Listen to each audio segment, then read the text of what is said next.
Viewers like you make this program possible. Support your local PBS station. This episode is all New York. Chef David Chang goes shopping in Chinatown. You put this in Whole Foods, people are going to complain. Visits a farm upstate. They're cute as a button. Shucks oysters. We asked a oyster farmer to grow us the largest oyster shells possible. Hangs with his pals, Chef Rich Teresi and Mario Carbone. Do you have any rolling pins? Oh, we use bottles around here. So sweaty. It's gonna be a long morning. And travels all the way to Tokyo for a taste of New York. It almost tastes like I'm at the old 2nd Avenue Deli, but if it opened up in Tokyo. Enter the mind of a chef. I do a whole chicken soup.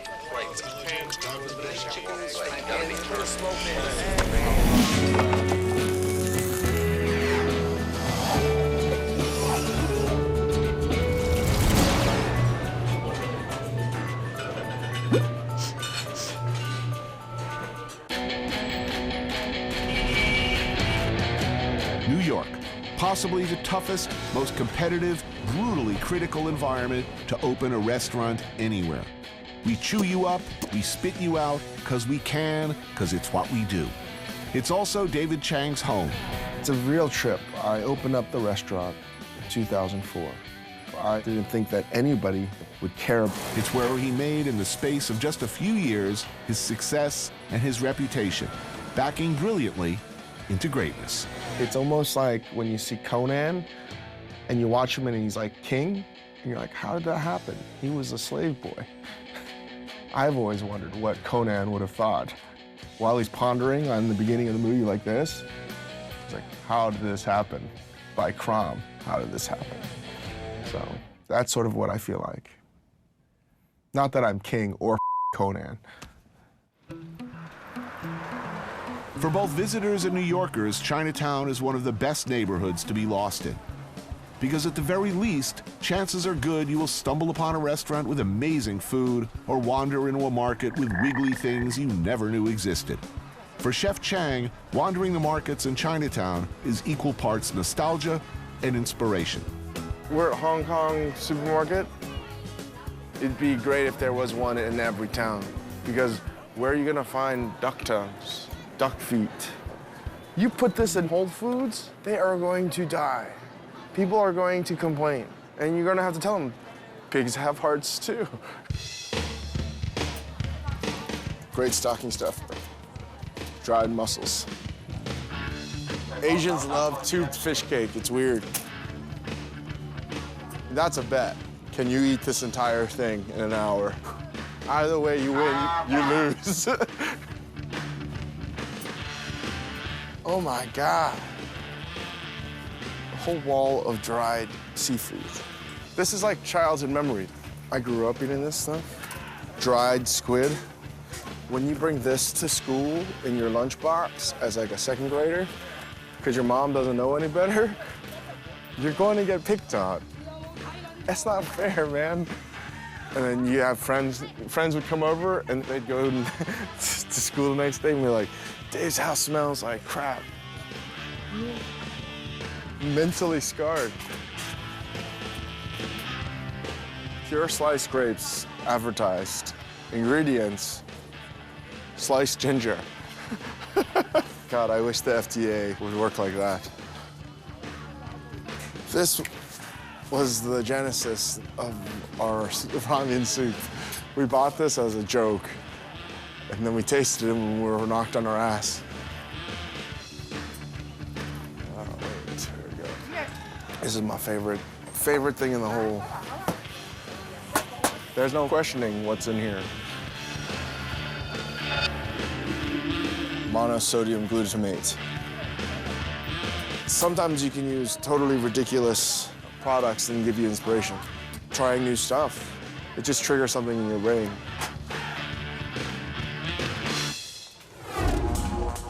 The Myth of MSG with Harold McGee. Why is it that the moment you hear MSG, you know that the context is going to be that there's a problem of some kind? And it turns out to go back to a letter to the editor in the New England Journal of Medicine back in it was the late 60s, early 70s. The letter came from a doctor who didn't have any particular expertise in MSG chemistry. But the doctor had noticed that friends of his would go to Chinese restaurants and sometimes have a similar cluster of symptoms. A headache, a feeling of being flushed, of being feverish, just general discomfort. And he called the set of symptoms the Chinese restaurant syndrome. So what happened was that the media picked up on this. It went overnight from being a question to being, if not a fact, then at least very likely.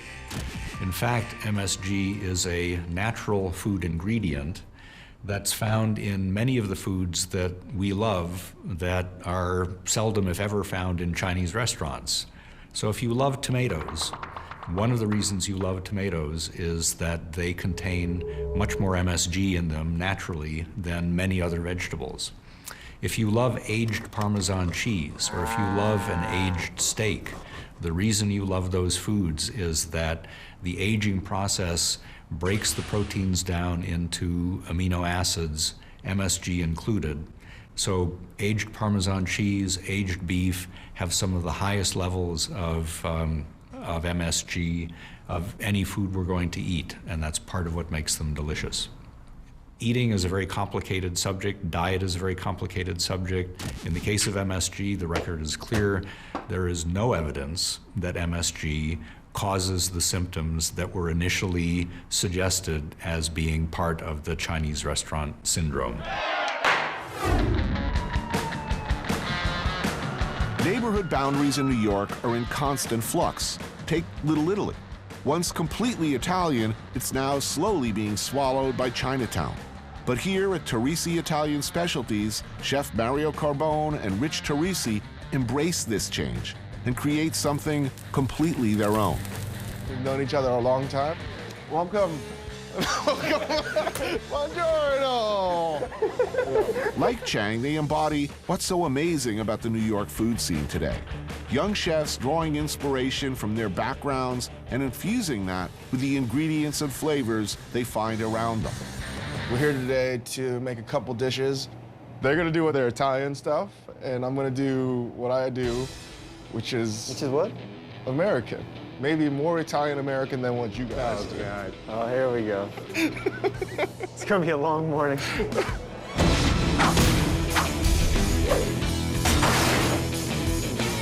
We're making fresh cavatelli. This dish is called cavatelli PS46. It's where I went to school, public school in New York City, where you got beef patties twice a week.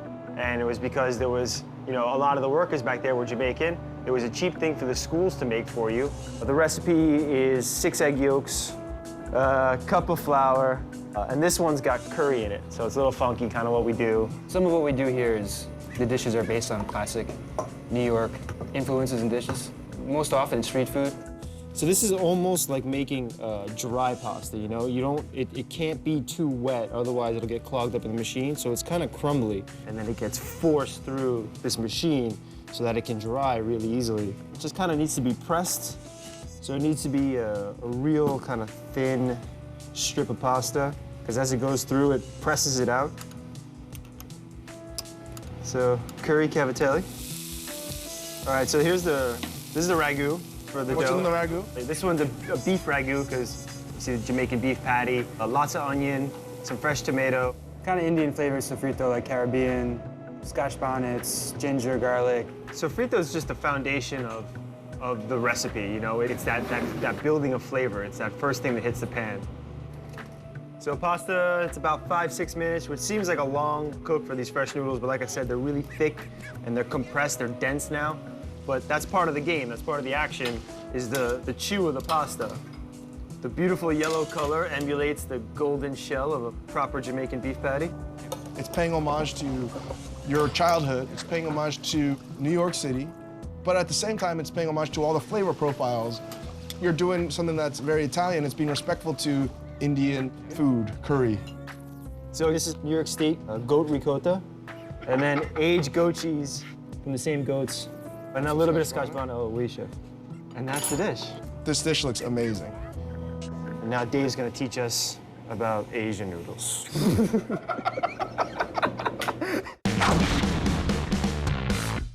We're gonna make alkaline noodles. You have your flour, and you got a little bit of sodium, a little bit of calcium bicarbonate. So basically, this is kansui. And you know, all of Asia uses kansui. They add it to the water, and it lowers the pH in the water. And it's sort of a magical thing. You know, when we first opened up, we weren't using alkaline noodles. We were using fresh Chinese pasta. But after a while, we started to incorporate alkaline noodles, and our ramen got much better because they weren't falling apart. And it was literally because the pH changed in the water. That's it. So keep on kneading this for about 10 minutes by hand. Do you have any rolling pins? No, we use bottles around here. Really? Seriously? Seriously. Okay.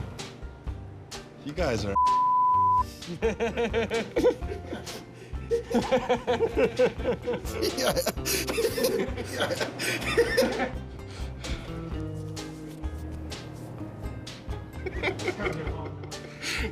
How you doing on that? I try to cut it like an Italian would, which is very irregular. And then you're allowed to say, hey, it's rustico. Yeah, it's okay. It's okay to be imperfect. That's life. Oh, nice job, Dave Chang. Yeah. Dave Chang with the Pinot Grigio. So sweaty. We had made our own ragu, but I figured that the flavors in their ragu might pair better. Just like how they transported us to Italy and India, we're gonna use the same ingredients and transport us hopefully to Kuala Lumpur and Italian America. Just chopped chilies, there's some dried beef, pork. That's a lot of chili, Chef. Oh yeah. No, these are dried anchovies and some chopped scallions. This pasta. You know what's crazy is you actually added the most Italian ingredients to that dish than we did. As I said, you know, I'm just trying to channel my inner Italiano. I'm gonna steal again their mise en place. Nice. And a poached egg. And we're gonna go slow poached. We've now taken Asian ingredients and made a dish that I think is homage to the chili pan mi I had in Kuala Lumpur, but also to southern Italy. It's a beautiful thing. Teresi wants first dibs on that. But if this is New York today, what did it used to be?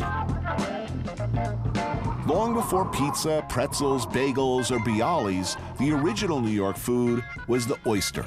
They were ubiquitous, everywhere, cheap and available all along the waterfront, in the streets. At one point, New York's Hudson Bay area contained more than half the world's oysters. We exported them across the globe. We ate them by the scores. We were Oyster Town, and it was glorious. So we wanted to do a dish that was based on what Indians would have been eating before 1492. So we know that New York, the island of New York, had berries, had lots of shellfish, and tons of fish, game, all this stuff. But what they did love and what was a delicacy was oysters. We asked an oyster farmer in Long Island to grow us the largest oyster shells possible. So we're gonna roast these giant oysters from Long Island. You don't wanna hammer the oyster. You want it just so the juices are still in there. It's all the natural oyster liqueur. Do not throw that away. We're gonna transfer it from here onto a salt bed. We smoked cherry stone clams to preserve them. And we just boil these clams with water. What we get is this clam essence. Very smoky, very clammy in a good way. We took burnt onion powder and we mixed it with some chestnuts and acorn flour, which we're gonna add just to give it a little bit of bitterness, because there's a lot of sweet and fruity elements in this dish. We're gonna add to the liqueur blueberries and freeze-dried strawberries. Here we have some chickweed and you have wood sorrel. So that's the dish, very simple. When you live on an island slammed together with 1.6 million people, it's easy to forget that the food you're eating comes from places like this.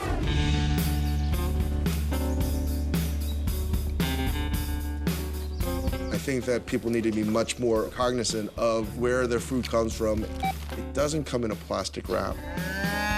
People don't want to even think about that something died. Let's keep it sterile and fake. About 100 miles outside of the city, in Jeffersonville, New York, the Han family raises many of the animals that are served in Chang's restaurants. You know, when you look at a farm, it seems like it would be so relaxing. Romantic and glamorous. It's not even, it's hard work, it's stressful. Come on, Daisy. But it's satisfying when it's done. They've been teaching myself and the guys from the restaurant all the hard things that go into making food happen. It shaped the philosophy of how we do our restaurants, and I just wanted to be here and show people where we're sort of, at least I learned a lot about farming.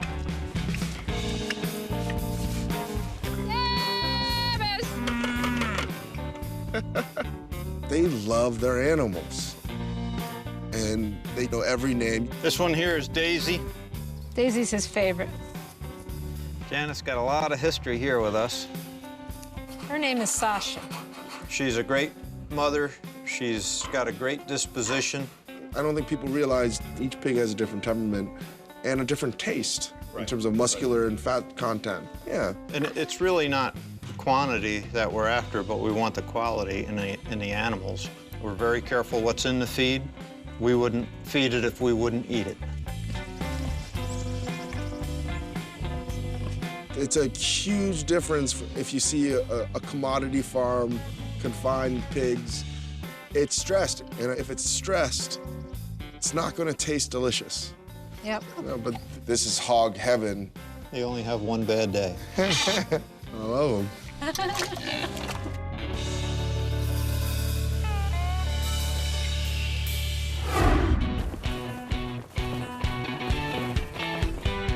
Across the globe, Tokyo, Japan.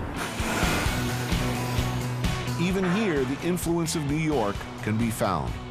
Ramen fanaticism in Japan rivals barbecue in the US, with glossy magazines profiling new styles and techniques and treating chefs like rock stars. One such chef is native New Yorker Ivan Orkin. He's bringing the flavors of New York City into the heart of Tokyo at his popular shop, Ivan Ramen. So we're here at Ivan Ramen. You opened this place what year? 2007. I had come back to Tokyo in 2003 after a 10 or 15-year hiatus. And it was at the beginning of the ramen boom. And I started eating ramen a lot, obviously. And I was really impressed with the double soup Shio ramen. The double soup is, I call it the double dip. Right. Take two completely separate soups and put them together. And so because I was so intrigued by the double soup Shio ramen, I decided that was the one I wanted to lead with. In my case, I do a whole chicken soup, no vegetables, nothing, just nice chickens from a special chicken region, and I blend it with a katsuo, kombu, niboshi dashi.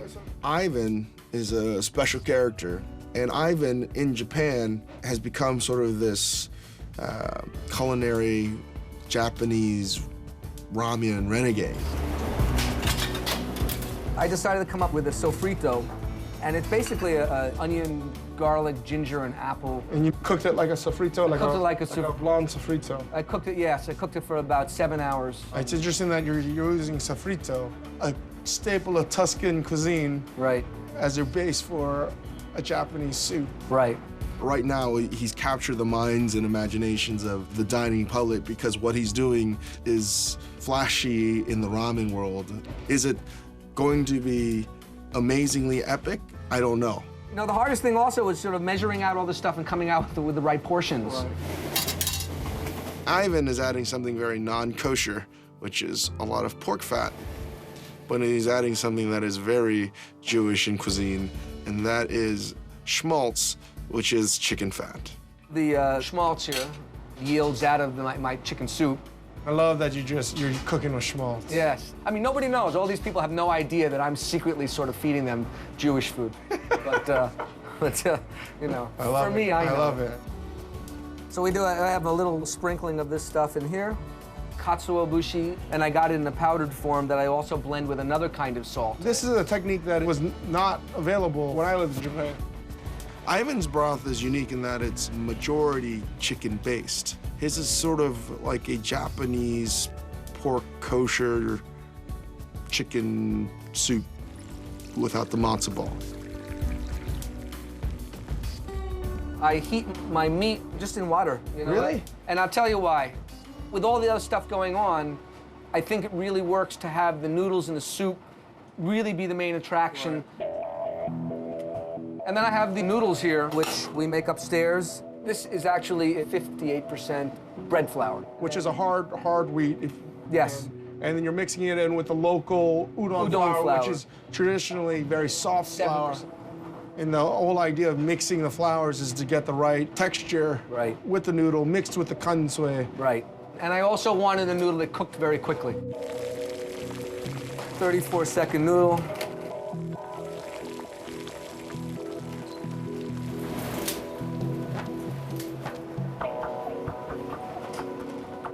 And then we have these Hosaki Menma. Those look amazing. Yeah, they taste like a bamboo shoot. And the egg, which I'll show you, which I really obsessed over. When I was a kid eating ramen in Tokyo, my favorite thing was putting that egg on your little renge and, you know, slurping some of the yolk. So I think we're long-lost brothers. Yeah. So that is my Hanjuku Tamago Shio Ramen.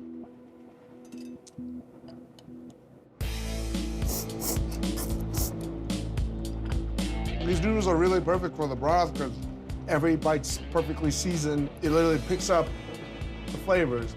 For me, I only have one real ramen rule here. The noodles have to slurp and the soup has to stick to the noodles. When you eat a bowl of ramen that's really unsatisfying, I think it's when you get naked noodles in your mouth. This is delicious. It almost tastes like I'm at the old 2nd Avenue Deli, but if it opened up in Tokyo. No naked noodles here, just a kick-ass bowl of ramen.